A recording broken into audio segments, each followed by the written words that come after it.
Juneteenth is going to be a federal holiday for reasons teachers won't be allowed to explain to their students out of fear of critical race theory backlash. Actually, celebrating Juneteenth is precisely counter to critical race theory. And the people pushing it have nothing but malignant intentions for what comes next year. Meanwhile, controversy breaking out, oddly enough, mainly from the left over Juneteenth. So yesterday, Congress adopted pretty much unanimously, there are a few people who voted against it, to make Juneteenth a national federal holiday. Now, Juneteenth is the date in which slaves in Texas were finally informed about the Emancipation Proclamation. And it happened like 2 years after the Emancipation Proclamation. And so it's been celebrated in black communities around the United States as sort of the date marking the end of slavery for decades, truly decades. And so now it's been made a federal holiday. And as I said yesterday on the program, not only do I not have a problem with this, I think that it's quite good that we have a federal holiday marking the end of slavery, because that was a signal moment in America's history.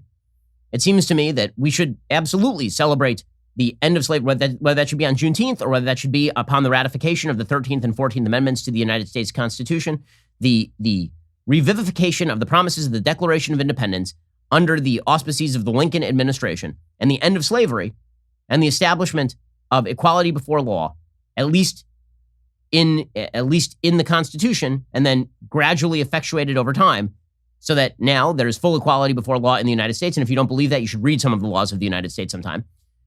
That is well worth celebrating. That is a very good thing. Now, what the left was saying is that they want Juneteenth to be made a federal law so that we can basically club Americans by saying that if they don't now agree with our racial agenda, then it's because they don't understand the legacy of Juneteenth. The legacy of Juneteenth is racial progress, right? It is literally marking racial progress in the United States. And there's been a lot more racial progress, as it turns out, between 1865 and 2021. Okay, so it seems that should be a date that, frankly, everybody should celebrate, right? I mean, that is a very, very good thing that slavery ended in the United States. This is undisputed. Okay, but the left is using this as an excuse, as they always do. Everything is an excuse to push for more, always. So you have a person named Astid Herndon, okay, at Astid Wesley on Twitter. He's a national political reporter based in New York for the New York Times. He's a reporter, not an opinion guy. And he is very upset that Juneteenth became a national holiday yesterday, again, voted nearly unanimously in the Senate, with like total support from everyone. He says that what's truly amazing is that many of the same people who are voting to make Juneteenth a national holiday also oppose critical race theory. Critical race theory is not Juneteenth. Critical race theory is the belief that all of America's institutions are irrevocably intertwined with racism, that they are shot through with racism, that they are so poisoned at the root that all of the branches are just fruit of the poisonous tree. That is the basic idea of critical race theory, that whiteness is present in everything, that racism is a normal state of the world, that people don't even acknowledge their own racism, and that people benefit from that racism. Okay, and that kids are supposed to be taught this. Now, here's the reality. So what did this guy tweet out? What did this reporter, this national political reporter, Astid Herndon, tweet out for the New York Times? Quote, "It's kind of amazing. Juneteenth is going to be a federal holiday for reasons teachers won't be allowed to explain to their students out of fear of critical race theory backlash." What? I'm pretty sure Americans know about slavery. Turns out that we were all, literally all of us, taught about slavery in school from the time we were children.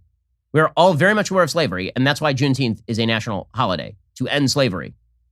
But notice how the left conflates all the issues, right? All the issues are the same, always and forever. All of them. And if you apparently, quote unquote, give the left an inch, and I don't think this is giving the left an inch, I don't think it's giving them anything, frankly, to celebrate the end of slavery. Again, I think that's a pretty unifying thing. But if you give them what they perceive to be an inch, they then proceed to try and take it for a mile. And that mile is indoctrinating your children in the idea that America's institutions are irrevocably racist, which, by the way, is the precise reverse of what Juneteenth is. Juneteenth is a recognition that America's institutions changed and morphed and molded and adapted in order to be less racist. Right? The reality is the constitutional provisions for amendment were utilized in order to end slavery in the United States. The reality is that it was America's legal process that was changed by the law under the systems and institutions of the United States in order to effectuate the end of legalized racism in the United States. So actually, celebrating Juneteenth is precisely counter to critical race theory, which suggests, Derek Bell openly suggested this, that racism in the United States has gotten worse, not better. Juneteenth is a precise rebuke and rebuttal of that idea. But the media have decided that basically you have to accept If you are racially sensitive, you have to accept that America is a more racist place, a more terrible place, and you have to allow the indoctrination of your children in this particular idea. That is, of course, absolute stupidity. There's a reason why there is a backlash, and that backlash is going to be extremely strong.